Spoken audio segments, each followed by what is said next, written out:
campus is relatively new. We have been in existence for 12 years. The school opened in 2006 as a sixth grade campus.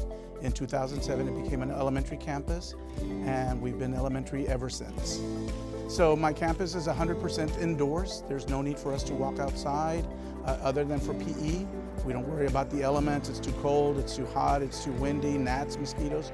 We are good to go. Everything happens inside. So we have a really, really good presence in regards to what we do and how we do it here on campus. We're not country, we're not city. We can see the expressway from here, but I have a pasture of cows right across the street, and I had a goat in my parking lot on Valentine's Day last year. So we're just right in the right place for Judge Alfredo Fuente Elementary.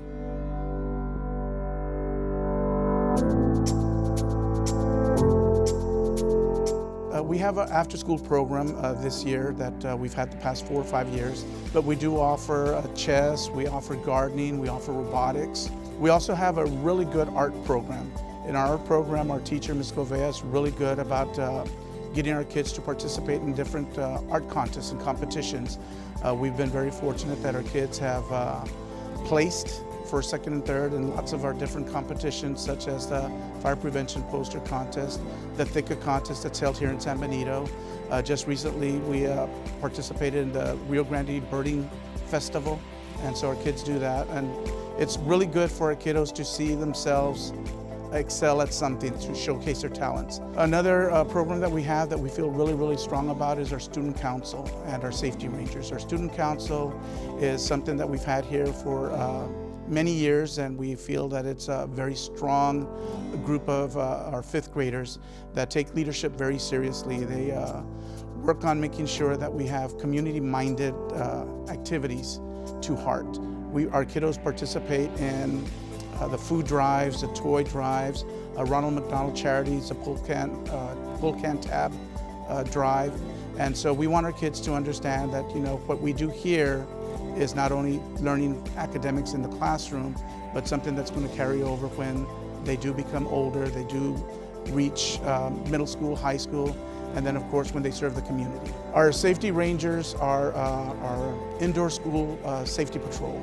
And they're here early in the morning, at 7 o'clock in the morning, and they're here to help our teachers make sure that our students are safe, make sure that everything is taken care of. They also help with greeting our parents in the morning. So as the parents are walking in, we have our kids at the doors, and they greet the parents and they say good morning, hello, and they just want, you know, the parents to feel welcome. This is part of the responsibility that we have for our safety rangers.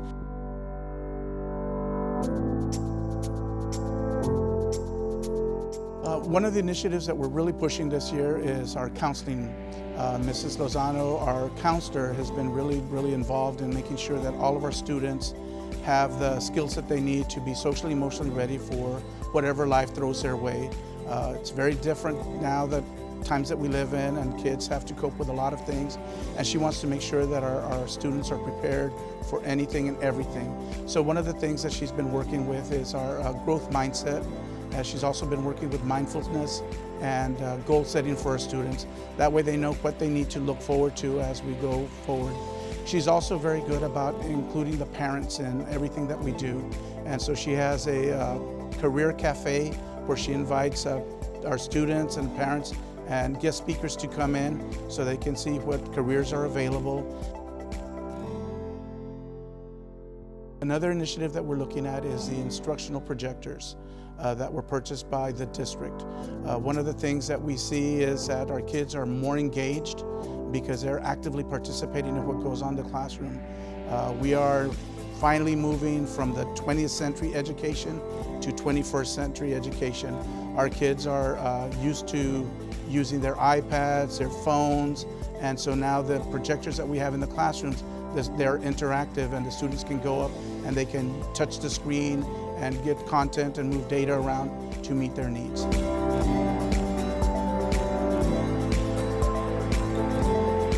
This campus is completely one-to-one. We have laptops for our 2nd through 5th graders, Chromebooks for 2nd through 5th graders that they utilize. They have access to them every day in the classroom.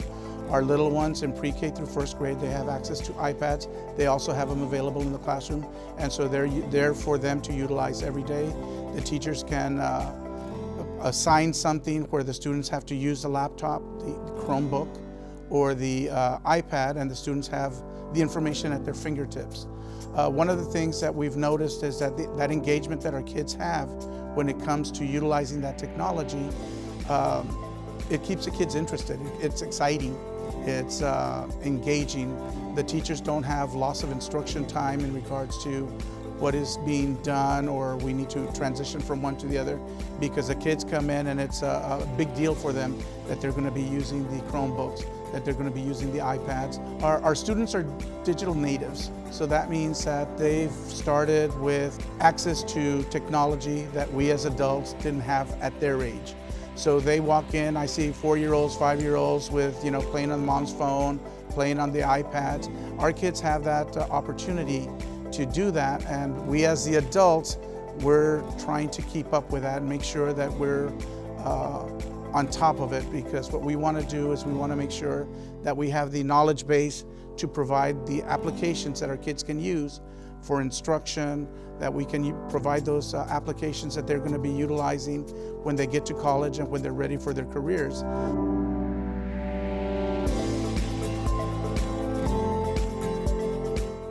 One of the things that makes our school different from the others, I think, is that we are moving away from the traditional reach out to the parents, where we have open house and the parents come in, they speak to the teachers for 5 minutes.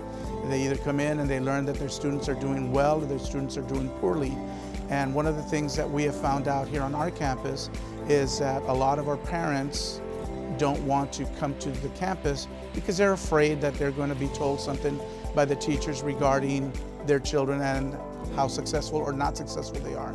So one of the things that we're doing is we're moving away from those type of activities, and now we're having academic nights where we invite the parents to come in and to participate in activities that their children have been learning here at schools. We want to involve our parents. We want them to come in.